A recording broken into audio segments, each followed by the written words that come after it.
नमस्कार। आज हम होम्योपैथी की दुनिया में थोड़ा और गहरा उतर रहे हैं और खास तौर पर यह समझेंगे कि एक होम्योपैथिक चिकित्सक रोगी के मामले का विश्लेषण कैसे करता है। हमारे पास हर्बर्ट ए रॉबर्ट्स की किताब the principles and art of cure by homeopathy के 9वें अध्याय रोग विश्लेषण का एक सारांश है। तो आज की चर्चा का मकसद है ये जानना कि होम्योपैथी में लक्षणों को कैसे तौला और समझा जाता है। बिल्कुल, और ये समझना बहुत ज़रूरी है कि ये प्रक्रिया सिर्फ बीमारी को एक नाम देने से, मतलब डायग्नोसिस से कई ज़्यादा गहरी है। अच्छा। हाँ, इसमें मरीज की पूरी तस्वीर को समझना होता है, उनका मानसिक, भावनात्मक और शारीरिक स्तर, सब कुछ। एक तरह से ये व्यक्ति के स्वास्थ्य की जो अनूठी कहानी है ना, उसे पढ़ने जैसा है।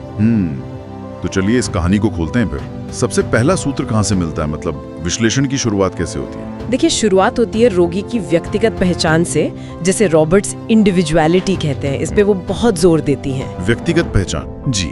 हर इंसान अपनी बीमारी को अपने बिल्कुल अनोखे तरीके से महसूस करता है। यहाँ पर मानसिक और भावनात्मक लक्षण, जैसे किसी को कोई खास तरह का डर हो या चिंता, गुस्सा या उसका स्वभाव कैसा है, ये चीजें बहुत मायने रखती हैं। क्यों? क्योंकि ये व्यक्ति के सबसे भीतरी स्वरूप को दिखाती हैं और इनके साथ ही सामान्य लक्षण, जनरल सिम्टम्स जिन्हें कहते हैं। हाँ, सुना इसके बारे में। हाँ, तो मतलब वो लक्षण जो पूरे शरीर पर असर डालते हैं, जैसे मौसम से परेशानी बढ़ना या घटना, या मान लीजिए किसी को बहुत ज़्यादा ठंड लगती है या गर्मी लगती है, खाने पीने की कोई तीव्र इच्छा है या बिल्कुल इच्छा नहीं है। इन लक्षणों को मूल्यांकन में सबसे ऊंचा स्थान दिया जाता है। अच्छा, ये तो काफी दिलचस्प है। तो इसका मतलब ये हुआ कि बीमारी के नाम से ज्यादा, जैसे मान लीजिए किसी को माइग्रेन है या आर्थराइटिस, उससे ज्यादा जरूरी ये है कि वो व्यक्ति उसे महसूस कैसे कर रहा है, उसका डर, उसकी पसंद नापसंद। हाँ बिल्कुल, काफी हद तक यही बात है। देखिए, होम्योपैथी में रोग के नाम यानी डायग्नोसिस का महत्व अपनी जगह है, पर दवा चुनने के लिए वो अक्सर काफी नहीं होता। असली कुंजी है लक्षणों का वो अनूठा समूह, वो कॉम्बिनेशन, जिसे लक्षणों की समग्रता या टोटलिटी ऑफ सिम्टम्स कहते हैं। अच्छा। और इसमें सिर्फ मुख्य तकलीफ ही नहीं गिनी जाती। रॉबर्ट्स ये बताती हैं कि सबसे ज्यादा ध्यान उन लक्षणों पर देना चाहिए जो अजीब, अनोखे या विचित्र हों। स्ट्राइकिंग, स्ट्रेंज, पिक्यूलियर जिन्हें वो कहती हैं। अजीब या अनोखे, जैसे कि कोई उदाहरण दे सकती हैं? हाँ बिल्कुल। मान लीजिए किसी को तेज बुखार है, लेकिन उसे बिल्कुल प्यास नहीं लग रही। हाँ, बुखार में तो प्यास लगती है आमतौर पर। सही कहा। तो प्यास ना लगना एक अजीब या कह सकते हैं विरोधाभासी लक्षण हुआ, है ना? होम्योपैथी के नजरिए से ये बहुत महत्वपूर्ण सुराग हो सकता है, शायद बुखार से भी ज्यादा महत्वपूर्ण। अच्छा। हाँ, ये वो बारीकियां हैं जो व्यक्ति की अनूठी प्रतिक्रिया दिखाती हैं। ये पारंपरिक सोच से काफी अलग लगता है, जहाँ शायद इस लक्षण को नजरअंदाज कर दिया जाए। समझ गए। तो मुख्य तकलीफ के साथ ये अनोखे लक्षण हो गए। इनके अलावा और भी कुछ है जिस पर ध्यान दिया जाता है? मैंने सहवर्ती लक्षण या कॉन्कॉमिटेंट सिम्टम्स का जिक्र सुना है। जी हाँ, सहवर्ती लक्षण भी महत्वपूर्ण है। ये वो लक्षण है जो मुख्य समस्या के साथ साथ मौजूद होते हैं, पर सीधे तौर पर उस बीमारी से जुड़े हुए नहीं लगते। अच्छा। जैसे मान लीजिए किसी को सिर दर्द है और उसी के साथ पेट में गुड़गुड़ाहट हो रही है। अब सिरदर्द और पेट के गुड़गुड़ाहट का सीधा संबंध नहीं लगता है ना? सही बात है। पर ये साथी लक्षण सही दवा तक पहुंचने में कभी-कभी अप्रत्याशित रूप से बहुत मददगार हो सकते हैं। ये ऐसे मेहमानों की तरह है जो मुख्य पार्टी के साथ आते हैं, पर जिनकी मौजूदगी थोड़ी अजीब लगती है, और यही अजीब मेहमान अक्सर हमें सही दरवाजे तक, मतलब सही दवा तक ले जा सकते हैं। वाह। और लक्षणों की जगह और उनके घटने बढ़ने का भी जिक्र था शायद। बिल्कुल। इन्हें हम एक तरह से लक्षण संशोधक या सिम्टम मॉडिफायर्स कह सकते हैं। इसमें 3 मुख्य चीजें आती हैं। पहला, लक्षण का सटीक स्थान, लोकेशन, शरीर में कहाँ दर्द है या कहाँ तकलीफ है। ठीक है।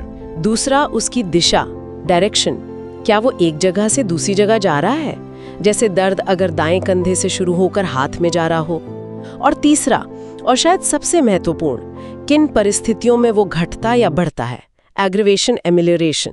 अच्छा, मतलब जैसे सुबह आराम मिलता है या शाम को तकलीफ बढ़ जाती है, ठंड से दिक्कत होती है या गर्मी से, चलने फिरने से आराम है या लेटने से, कुछ खाने या पीने से फर्क पड़ता है।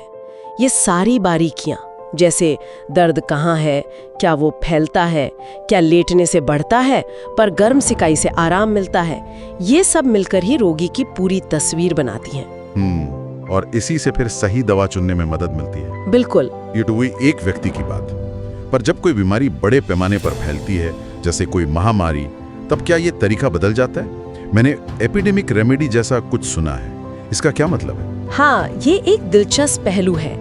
जब कोई महामारी फैलती है तो होम्योपैथी में शुरुआती कुछ मरीजों के लक्षणों का बहुत ध्यान से अध्ययन किया जाता है। अच्छा। अगर कई मरीजों में कुछ खास लक्षण, एक जैसा पैटर्न समान रूप से पाए जाते हैं तो उनके आधार पर एक या कुछ दवाइयां पहचानी जाती हैं। इन्हें ही एपिडेमिक रेमेडी या जीनस एपिडेमिकस कहते हैं। तो ये कैसे काम करती हैं? ऐसा माना जाता है कि ये दवा उस खास महामारी के दौरान समुदाय के बाकी लोगों के लिए भी उपयोगी हो सकती है, यहाँ तक कि कुछ मामलों में बचाव के तौर पर भी।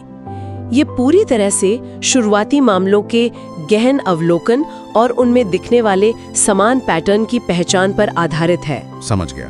तो कंधे मिलाकर अगर रॉबर्ट्स की बात करें तो होम्योपैथिक विश्लेषण असल में व्यक्ति के लक्षणों की जो अपनी एक कहानी है उसको समझने की कोशिश है। ये सिर्फ बीमारी पर एक लेबल चिपकाना नहीं है।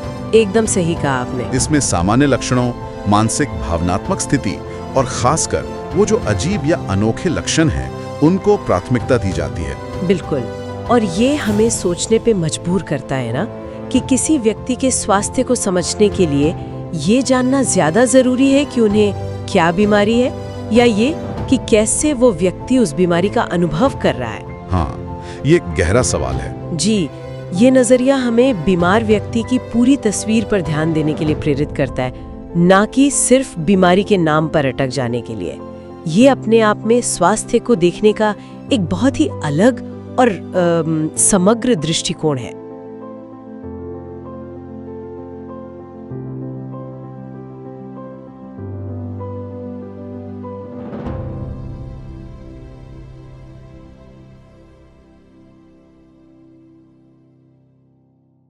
अगर आपको ये होम्योपैथी केस एनालिसिस समझ में आया तो वीडियो को लाइक करें, सब्सक्राइब करें और अगली अध्याय के लिए बेल आइकन दबाएं। आपके अनुसार सबसे मुश्किल कौन से लक्षण होते हैं समझना? मेंटल, ऑब्जेक्टिव या एसआरपी? कमेंट करके बताएं।